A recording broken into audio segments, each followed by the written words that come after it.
Hey guys, this is Will from Monkey Steals Peach here, and for today's video I want to talk about the difference between Northern Chinese martial arts and Southern Chinese martial arts. So you may have heard there's quite a popular phrase which goes Nanquan Beitui, which means Southern fists and Northern legs.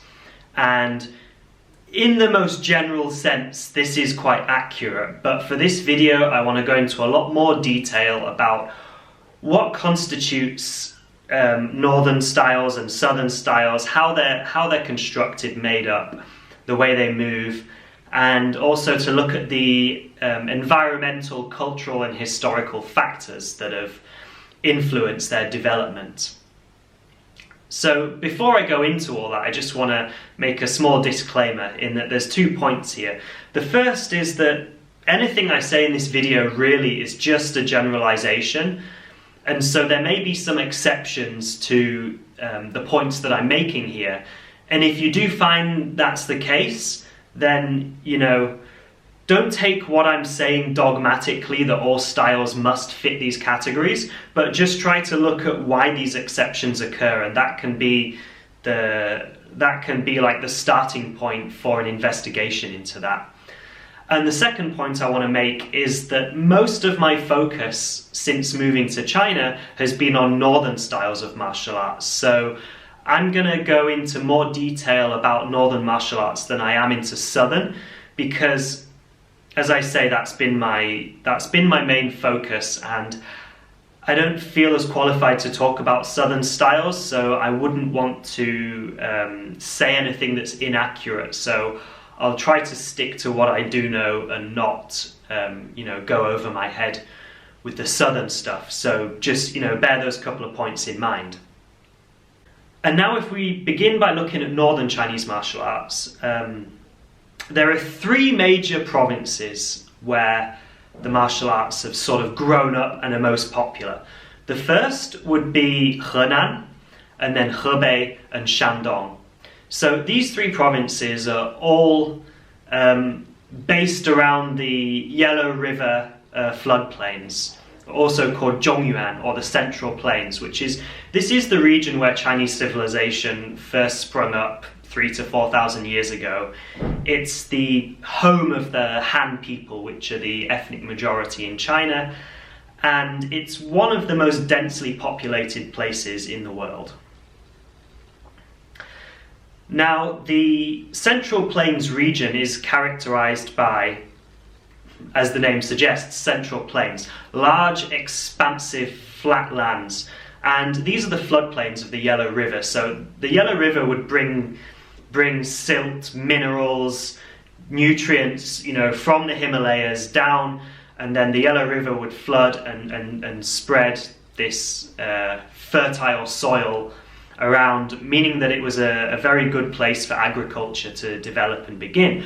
But over time, what that has done is meant that this region is one of the most overexploited and overly farmed regions of China. And you've had this combination of drastic floods, drastic droughts. There's been a lot of poverty, and this is something that's gone on for hundreds of years. It's far from a modern phenomenon. And at the same time, throughout history, there have been invasions and raids from nomadic groups from north of the Great Wall that have come over and, pillaged and raided and even taken over and started their own small dynasties and things at various points in Chinese history. In fact, the Qing dynasty was ruled by the Manchu, who are one of these nomadic people from the northeast. So you can imagine that the people growing up in this place have had a very, very tough time throughout history. Despite the fact that several capitals of ancient China were located here, it's always been a very, very harsh climate. And so you can imagine that the people living here have had a great need to defend themselves, protect their villages, both from outside invaders as well as from bandits and raiders and jealous rival villages. And so what you've had is these village militias. People would take the law into their own hands and protect their family and protect their clan. And at the same time, in the last couple of hundred years, you've had quite a lot of rebellions as well. You know, there have been a lot of events which have caused a lot of dissatisfaction and desperation among the people. And so, you know, the Boxer Rebellion, for example, is something that grew up in this region. And, you know, on the whole, we can say that it's been a very tough place to live and a very, very violent place. So when we're looking at Northern Chinese martial arts, one of the first things to think about is that they generally have descended, albeit quite a long time ago, from the training methods of the military. So during the Ming Dynasty, weapons practice was very prevalent. As soldiers retired from service and went back to their own villages, or even settled in new villages, they brought a lot of these military methods and training routines where, you know, regiments would be standing in lines, lots of people together, all holding weapons and moving in formation. They would have taken these methods and slowly adapted them into solo training. And over time, the weapons were put down and the hand-to-hand combat became a larger focus. And so when you're looking at the empty hand styles of Northern Chinese martial arts, you can see a lot of the strategies, the methods, the way the body moves, the way the feet move, is all coming from this weapon practice. If you're looking at, especially in the case of the spear and the saber or the broadsword, you can see that these two weapons have had a really big influence on the footwork covering a large area. It's a common misconception that Northern Chinese martial arts are favouring kicking techniques and are also long-range fighting styles. But that's not really the case. And I think going back to the phrase I said at the beginning, where I said, you know, Nantren Beitui, southern fists and northern legs, that northern styles are not necessarily about kicking per se, but more about using the legs to drive the body. So the legs could be thought of as like the horse, as in the driving, you know, just like if you're on a horse and you've got your spear and you're charging towards the opponent, you're using your legs in that way, and that you're driving from long range to short range. You're closing the distance, colliding with the opponent, making contact and clashing, just like you would if you had two armies clashing. And then you're actually the preferred fighting range is actually close quarters. And that can be deceptive when you look at the forms, because a lot of northern styles have these expansive opening and closing movements, and so people are often thinking that they're long range. Actually, these opening and closings are just training the entire body to move as a coordinated whole, so that when you are in close, whichever part of your body you're striking with, which is, you know, can, as much as the fists and the feet, it can just as often be the knees, the hips, the elbows, the shoulders, the head, even the chest, you know, any part of the body to collide and smash into the opponent. And so you're moving the body as a coordinated whole so that you're generating the maximum amount of force and power into the weapon of choice that you're using to strike with.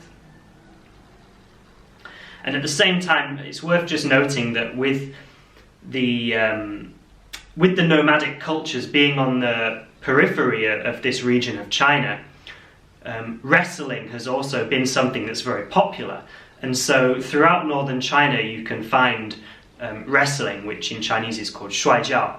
And it's not to say that Chinese martial arts or northern Chinese martial arts are grappling styles per se, but there is definitely an influence there, in that the preferred range of contact tends to be around this grappling range, getting in very close, using the whole body, and combining the striking and the kicking with the throwing and the locking, so that the ultimate aim is to break the opponent's structure so that they're not standing up straight, their structure is compromised while your structure remains clear, and essentially you are striking them, but you are also taking them down and putting them on the floor while striking them.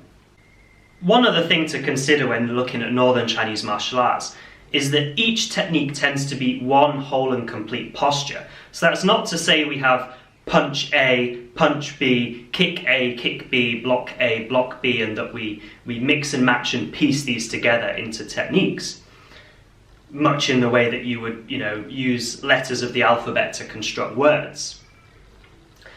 Northern Chinese martial arts tend to focus on the posture as a whole, much like how the Chinese language is made up of characters. So one Chinese character is one whole idea. You know, it's one word. Ming is bright, is sun, Yue is moon. One character is one word or one idea, and that is a whole.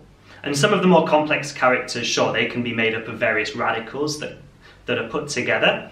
But if you change one of those radicals, you change the meaning of the entire character. And the postures of Northern Chinese martial arts are much the same. So if we take this idea and if we take this character concept and we look at the postures, indeed, as you run through a form, each posture is one whole idea. The method of stepping in, the strike used, the block used, the counter used, the method of engagement, the entire thinking behind it is one idea, it's one strategy. And if you change one small element of that, what you've done is you've changed the entire strategy. And so, while you may still be doing something that looks quite similar, because the strategy's changed, the name of the posture as a whole has changed. So one very simple example of that would be the technique Hei Hu Tao Xin, or Black Tiger Steals the Heart, which would be punching with the backhand while stood in a bow stance. And now if you then change that around and you punch with the front hand while in the bow stance, although it may look very similar, the method of entry has changed and the strategy has changed, and so the technique has completely changed, and this would now be called something like Tu Tun Pao, or Earth Cannon Fist. And so as you can see, it's not necessarily the superficial appearance of the technique or the elements that are used to make it up, but it's the entire idea of the posture as one whole which dictates what that posture is.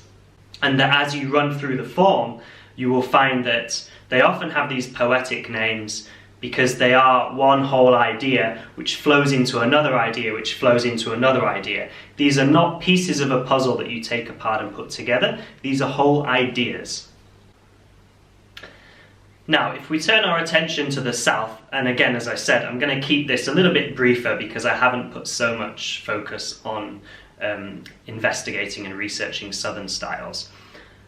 But as far as a general overview, if we look at southern Chinese martial arts, they're focused mostly on the provinces of Fujian and Guangdong, which is in the far southeast. And the environment down there is much more humid, tropical. The environment is much more rugged and jagged. You've got these limestone karsts that jut up out of the ground. You've got a lot of mountainous regions where there's very small space, everything's very close together. The main crop that's cultivated is rice, and so you've got these rice paddies which are often flooded and have these little paths going between them. There's lots of canals crisscrossing the land, and so there's generally much less space to move around. And as far as historically, the culture that was responsible for developing southern Chinese martial arts is very, very different to up in the north. Because in the south you had, again, if we're going to this Ming-Qing transition era, the south was much more resistant to the Qing rule, to their new Manchurian rulers. And a lot of them were still loyal to the Ming. They felt that China should still be ruled by Han people.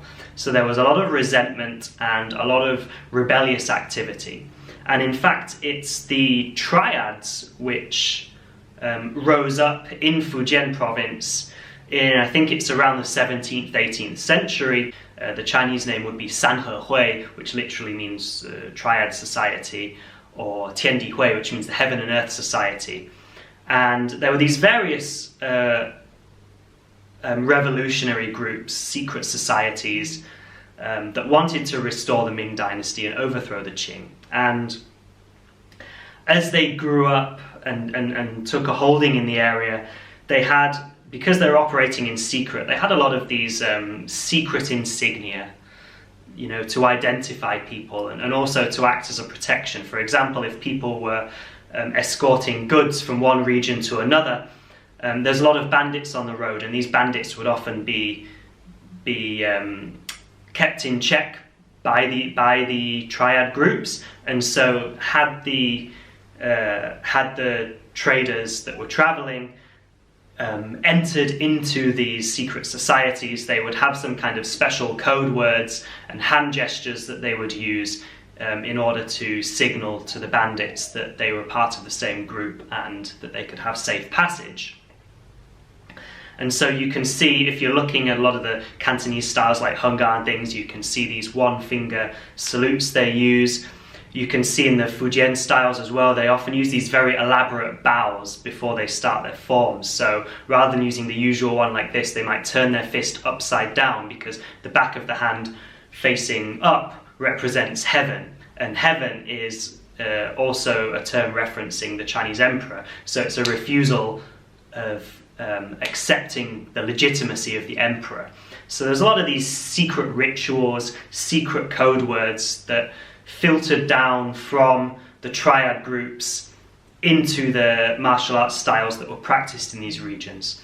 And another very common theme is that you'll see when you look at these southern styles, you always see this folklore of a supposed southern Shaolin temple that was built in Fujian province, and it was after the Qing emperors supposedly burnt down the northern temple that the monks fled to the south and became involved in this revolutionary activity. And then the southern temple was again then burnt, and there were only 5 survivors, and that these 5 survivors spread out and created different styles of martial arts.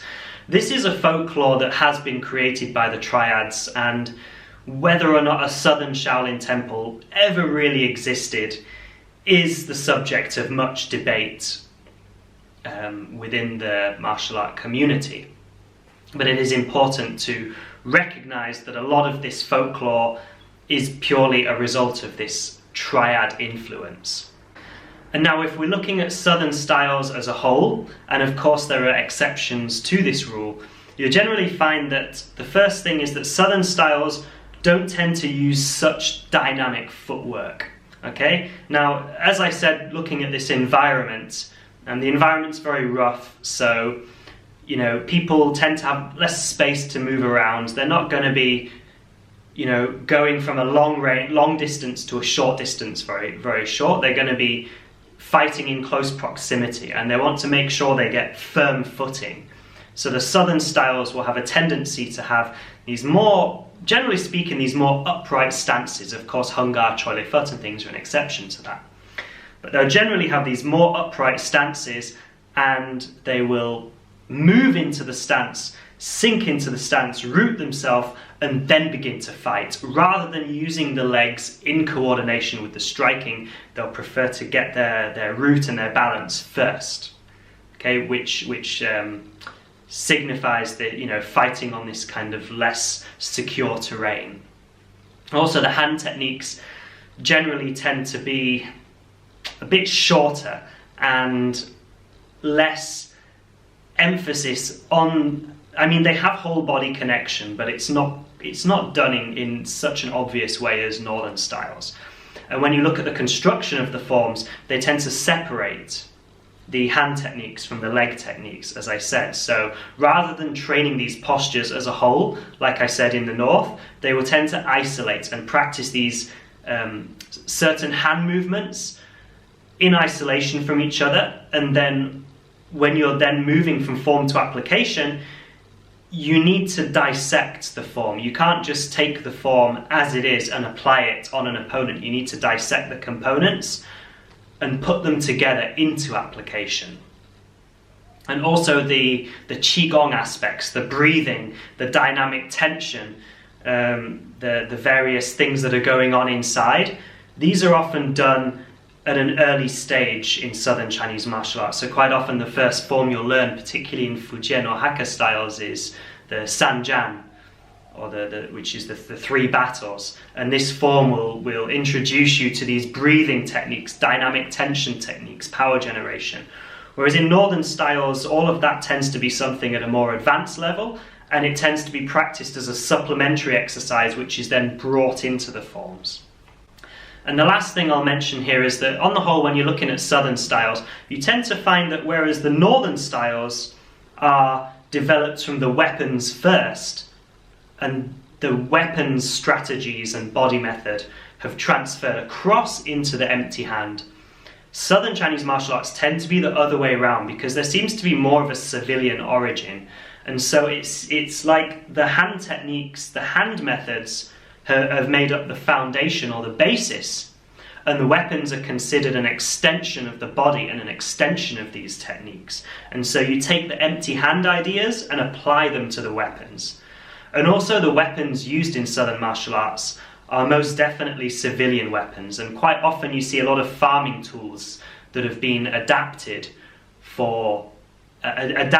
into weapons, such as the shuangguai, or the tonfa as they're called in Okinawan martial arts.